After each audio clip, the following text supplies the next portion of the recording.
Alrighty, I'm going to go ahead and put these on.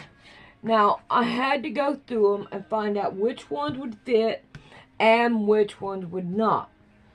So, I'm going to put these over here in my, whatever, redo it, and my scraps.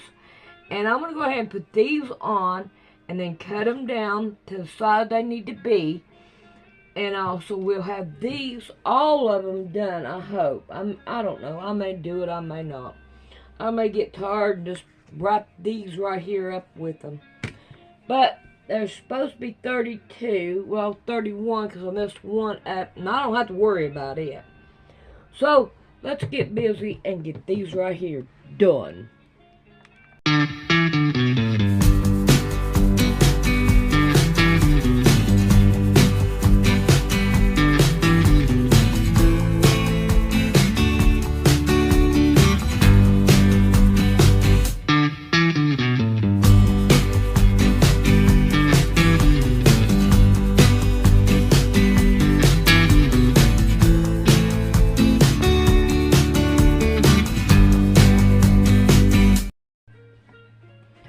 Alright, let me show you how we're going to do these.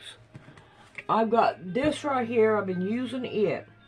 Now we got two holes here, and then we got a line across it. I'm putting the two holes, one on each side, in the middle here, and I'm making sure that my thing is level, and it hits. Right here's one hole, right here's the other hole. And I need to lift this one up, it don't want to lay right.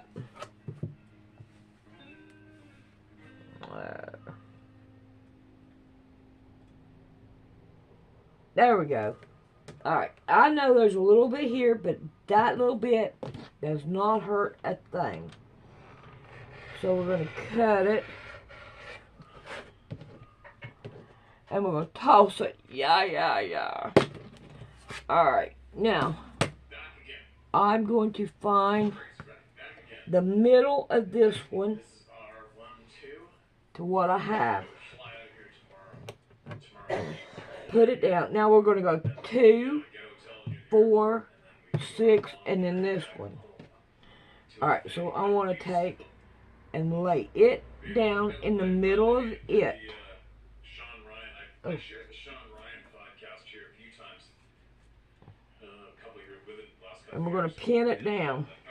Spiritual motivator of Adolf Hitler and the Thule Society, and we're going to be talking in the near future about the post-Hitler Nazi movement that was much more huge than anyone would ever want to think. It is the most, Jim Marrs called it the best funded secret society of all time. They literally had billions of dollars, but that's for another time.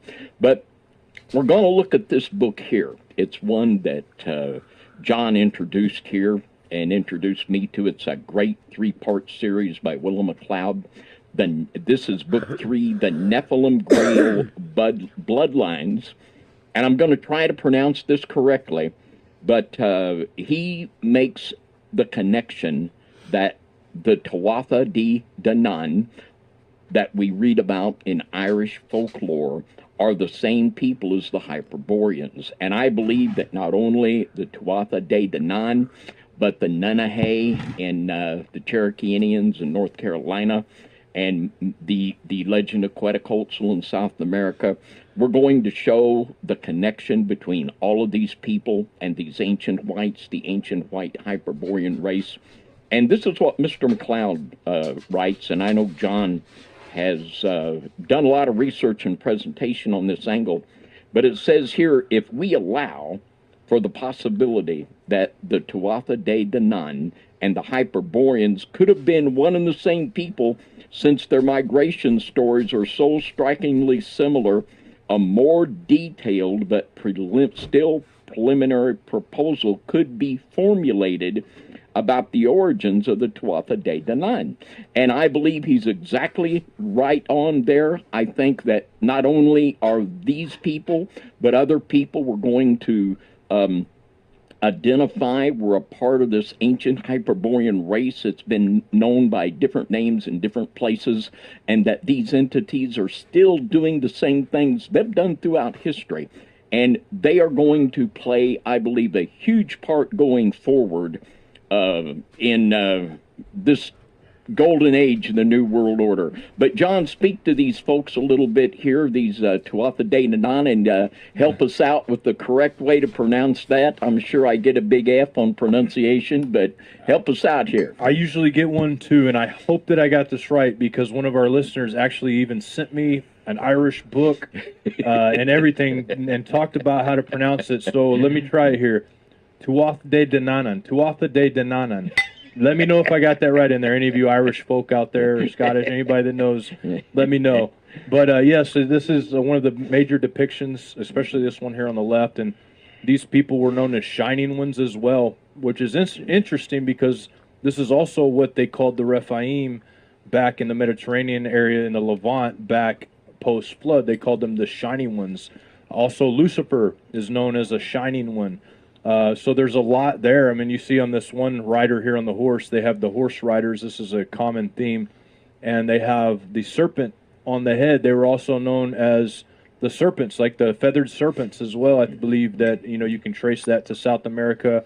These Shining Ones over there, you can trace the Shining Ones in America all over the place. But these, I agree with you, David. I agree with what Willem McLeod is saying. I think that they possibly, there's a good chance that they are one in the same entities, especially how they're described, because some of them are described as being good, but there's some that are described as being straight up evil and like taking them out, So yeah, and it is so sad, but history has been stolen from the people that are attending the public school system and the so-called institutes of higher learning, which is an oxymoron to the 10th degree. But we're going to look at some things here in our area right here. There's tremendous evidence that these Hyperboreans had a huge presence in our area, and could still. But I want to read here. This is from Collins' Historical Sketches of Kentucky. And this is some of the old history books on Kentucky. We're going to be reading from a couple of them. And we're going to see, well, let's just read what they said. It says here, thus much concerning the color of the mound builder's hair. Now, what is to be said in regard to his complexion or the color of his skin? Had we conclusive proof that his hair was red, we should naturally infer that his skin was fair and his eyes blue. But this inference would be strengthened, if not sustained, by the unwavering testimony of the Indian tradition. And he's referring there to red-headed mummies that we've talked about before that have been found in Kentucky. It says, among the tribes of the Northwest, it was a current tradition that Kentucky had been settled by whites. An old Indian told Colonel Moore that the aborigines of Kentucky were white. The ancient Sac said to Colonel Joe Davies at St. Louis that the early inhabitants of Kentucky were white. John Cushion, an intelligent and respectable Indian of Chillicothe, declared that the mound builders were white. And finally, the very long ago people of Cornstalk were skilled in the arts and white. This is the collective sense of Indian tradition derived from distinct and independent sources. There are no dissenting voices. The traditions are mutually supporting and seem to drive with culminative force to one inevitable conclusion. And if you look at the facts, that's the truth you come to, that all of the Indian tribes say that before they came here, there were white people that they described as tall whites. that built the civilizations that were here before they came. All of them said, like over at Serpent Mound, all the Indians say, well, we don't know who built the Serpent Mound. It was there when we came here. What we're looking at here, and just like Mr. Collins concludes, irrefutable proof that in this area there was a civilization before the Indians that was tall white people that had a super civilization that rivaled even the great cities of Europe. It reminds me, it tracks with the Jekyll Island, the Canaanite stuff going on there. But if you look at in Jekyll Island, there's a sign there that talks about the natives that lived there before the Rockefellers built their estates and stuff on that property.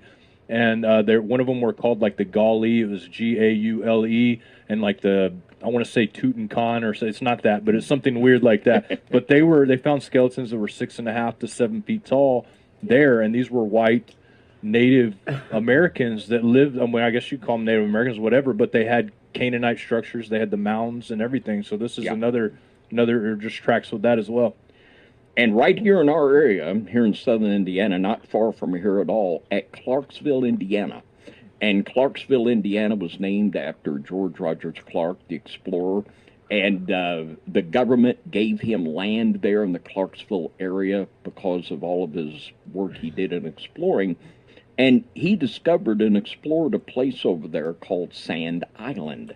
And there was a place there, and I don't know, the flood in 37 really decimated it. I don't even know if it's still there or not. But there on Sand Island, George Rogers Clark found hundreds and hundreds, if not thousands, of skeletons of, you got it, tall white people. He also found ancient armor there. And Mr. Clark asked the Indians, what's going on here? All of the Indian tribes had the same exact story, that there were tall white people here that were suppressing and ruling cruelly over the Indians, and that all of the Indian tribes got together and they just went in there and they slaughtered them. And the skeletons were there, hundreds of them. And they had them analyzed, and the overwhelming testimony, these were not Indians, and this bears out the Indian story. And over again, we find the history of the tall whites, and for anyone that will dig, you'll find that our history has been stolen from us, and you got to ask why. And I know, John, you and Brian went over to Cahokia, Illinois, and that story there is phenomenal. Yeah. At its time, it was one of the largest cities in the world, but just give that for an example here. Yeah, it was wonderful, and actually not too long after we had left there, they actually found a piece of machinery that they've been used for drilling and such there. So, I mean, the walls there were amazing. It was a great place. Of course, it had been covered by earth, but it reminded me, the biggest mound that we went on, it reminded me of an Egyptian mound because it had like kind of steps going up, and it had an area there. But there's a mound in South America, or actually Mexico, that they found recently that looked exactly like that before they pulled all of the dirt off of it, and they revealed a giant pyramid. So I'm wondering what's underneath there. Of course, they've stopped excavation over there, but man, it's interesting. I've heard there's tunnels underneath there, which is very possible because the back end of the Cahokia Mounds, if you go up in the front where the steps are and you go all the way to the back, the whole back side is trees. So the whole back side of the mound. So you can see there's a trail that people had been going down in there. You're not supposed to, but supposedly witchcraft and all kinds of sacrifices go on underneath those things to this day. But I mean, obviously, that's something that a lot of, I guess, the elites like to do, is do rituals over these sites, which is why they build their temples over ancient burial grounds, etc. So, and I like to ask questions, and one of the questions I love to ask: why do all of these historical societies want to prevent history from being found out? Yeah. They've done it at Cahokia, Illinois, which was a huge civilization, perhaps in its heyday the largest city on earth. Yeah. They've done it in Göbekli Tepe. They've done it on Mount Hermon, and there's a reason for it. There are things there they do not want for the common person to know, because too many dots would connect. Yep. Now, it's amazing. Our history has been stolen from us, and I want to read a little bit from The History of Lexington, Kentucky by George Rank. And it was written in 1872, and at one time it was the official history of Lexington, Kentucky, but no more. No more. They're not going to read from this book to you in the schools anymore. But I'll read just a little bit. This is the very first words in this book. It says, the city now known as Lexington, Kentucky, is built of the dust of a dead metropolis of a lost race, of whose name and language and history not a vestige is left. Even the bare fact of the existence of such a city and such a people on the site of the present Lexington would never have been known but for the rapidly decaying remnants of ruins found by early pioneers and adventurers to the Elkhorn lands. But that these remains of a great city and a mighty people did exist, there cannot be the shadow of a doubt. That Lexington is built upon the site of an ancient walled city of vast extent and population is not only evident from the facts here detailed, but the opinion becomes almost a certainty when viewed in the light of the historic proofs that can be used to support the claim. And I'm going to see over here, they talk about that all of the people, okay, I'll find it here. It says, and what he says here, and excuse me, here it's on page 14. He said, but that they came were evident, and he gives the confirming testimony that we see in Mr. Collins, that these original mound builders, that they were white and that they were there before the Indians. And, you know, it's just phenomenal to me that there's this documentation that was once taught the truth to people, that was a huge walled city there where Lexington was once found, and they found pyramids, they found all kinds of stuff. And, you know, we really have to ask the question, why don't they want us to know this stuff? And there's a reason, and the more we go on and connect the dots, I think the more that these things become more evident. You know, and, you know, you got to begin to ask yourself, are the tall whites the real deep state? And is the real deep state our government and other governments working in conjunction with the tall whites? You know, I got to say, it's something to think about. Mm-hmm. Now, we're going to look at another group. We have on our team the fellow that knows more about the Nunahee Indians, the Nunahee and the Cherokee Indians than anybody, Mr. Brian Reese. But we're going to show, and here's some of the pictures here of the Nunahee that are, and Donna's got a lot of Cherokee blood in her, but the Nunahee were amazing. They talked about them as able to shapeshift. They were able to take human form. They were able, and even it talked about if there were certain Cherokee Indians that were able to totally give themselves over and to be taken over by these Nunahee, a lot like we talked about the walk-ins and such things as that. But we're going to play a little video here for you, and this will give you a little background. But if you study the Tuatha De Danann and the Nunahee in North Carolina, there are so many similarities of these two, and a lot of times these are very much spoken of in terms that we would think of as fairies. So just listen to this video, and after it's over, we'll know more than before about the Nunahee of the North Carolina. Today we are discussing the Nunahee mythology. Today we are discussing the Nunahee, who were supernatural human beings whose spirits were distinct from those of gods and ghosts according to the Cherokee tribe of Native America and general Native American mythology. They are considered to be the equivalent of fairies in European mythology. The legend states that the Nunahee lived in underground caverns throughout the Appalachian Mountains. They were known to sing and dance in the mountains, and hunters would sometimes hear them while they were in the region. Physically, they are considered to be shapeless or invisible most of the times. When required, they take the shape of a human being in the Cherokee tribe to make the interaction between the humans and the spirits much more comfortable. Due to the rise of banality, the Nunehi sought spiritual individuals who would host their spirits. When a child was born, the native spirit would enter the child's body before birth. The child would then be raised as a human until he or she became aware of the presence of the native spirit. So in essence, the human beings were sometimes hosts or carriers to the Nunehi spirits who required individuals with high spiritual integrity to host them. Once the host actually gets in terms with the existence of the Nunehi, the existence thereafter is seamless. In the Cherokee language, Nunehi literally means the people who live anywhere, but is often translated into English as the people who live forever, or simply the immortals. Another name for them was Yunwi Sundi, or little people in the Cherokee language. They also have different names based on the tribes that believed in them, and almost all Native American tribes in North America had some version of the Nunehi who were part of their mythology. Now the Nunehi take the form of friendly spirits.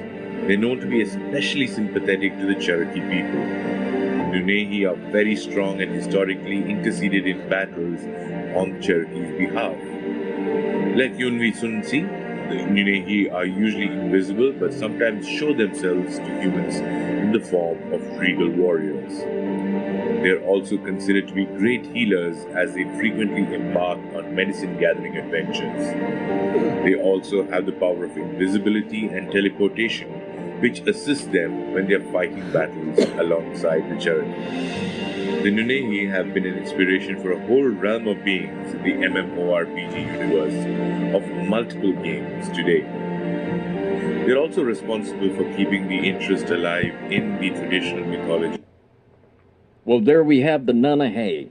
And as this video stated, you can find a legend similar to the Nunehi among all of the North American Indians, not only among the North American Indians, but also among the South American Indians.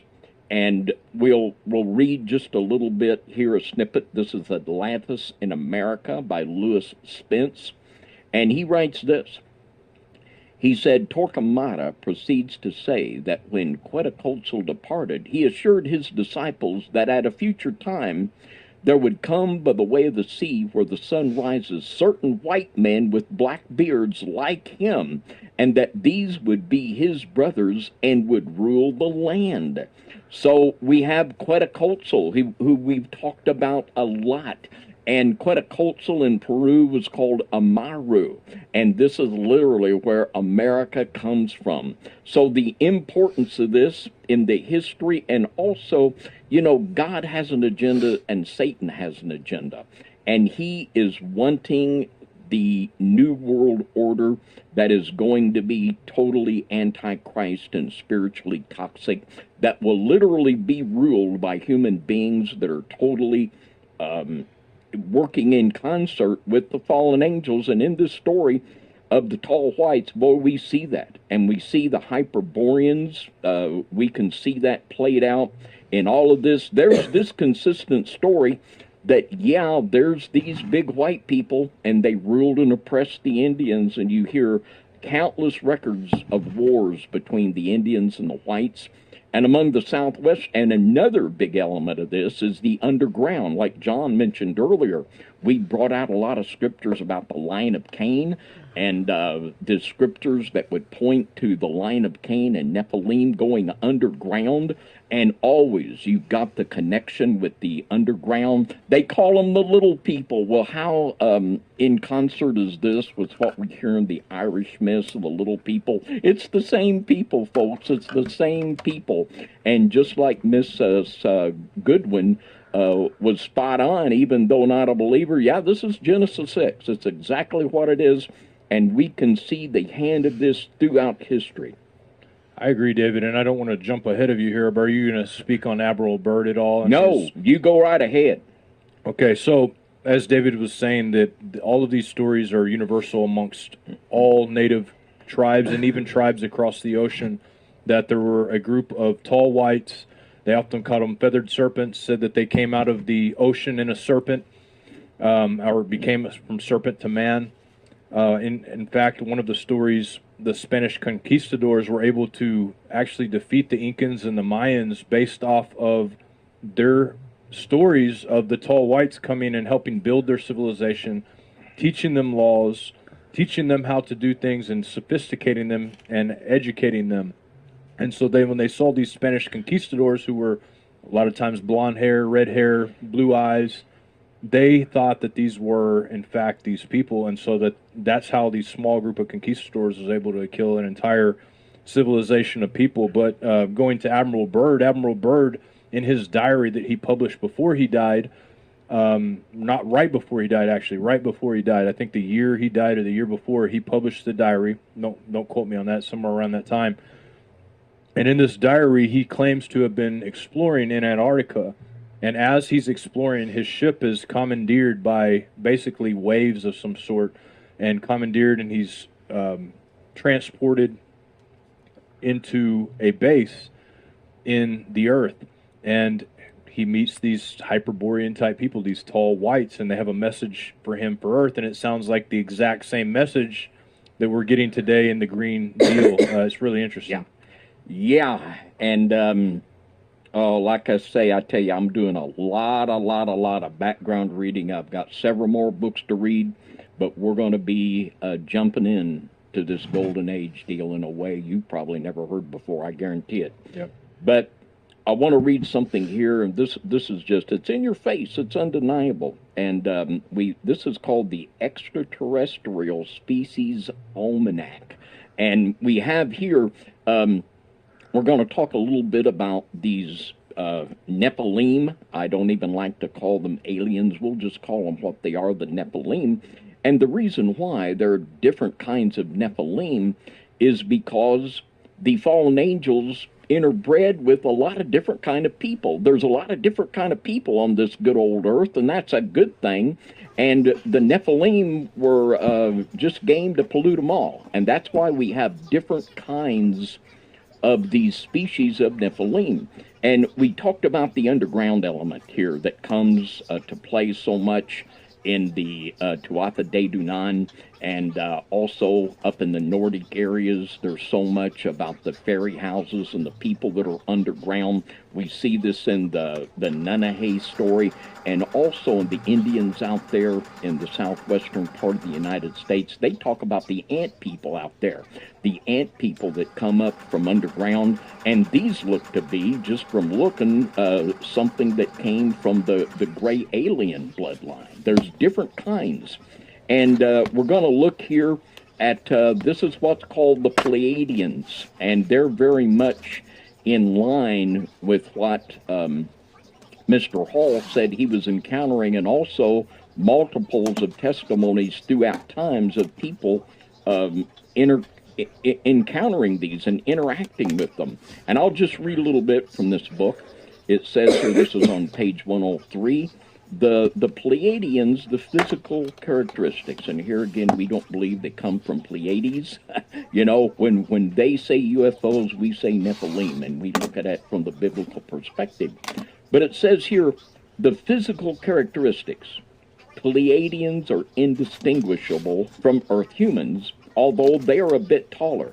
They appear Nordic, and females are 5'9" to 6'5", while males are 6'5" to 8 feet.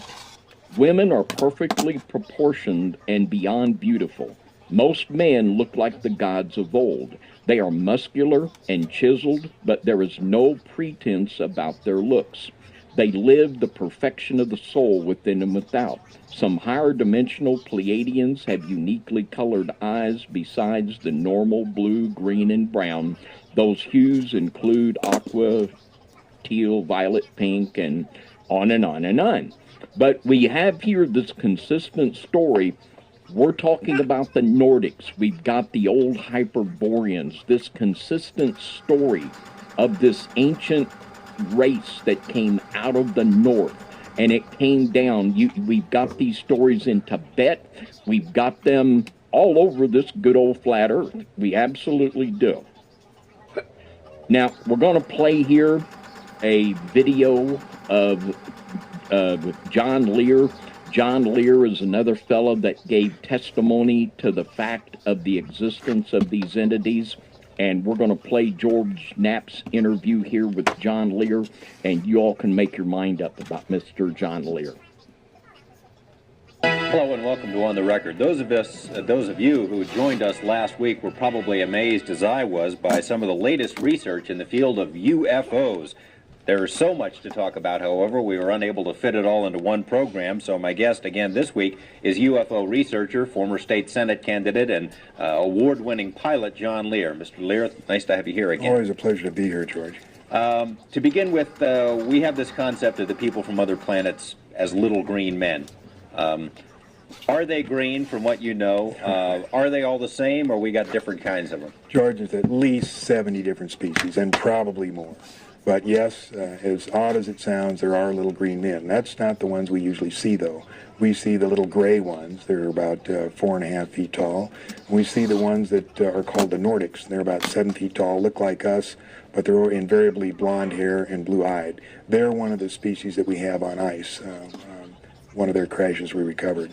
Obviously, with different species, they have different motives. I mean, are there good aliens and bad aliens? Good from what aliens you know? and bad aliens, and all kinds of ways and reasons for interacting with us.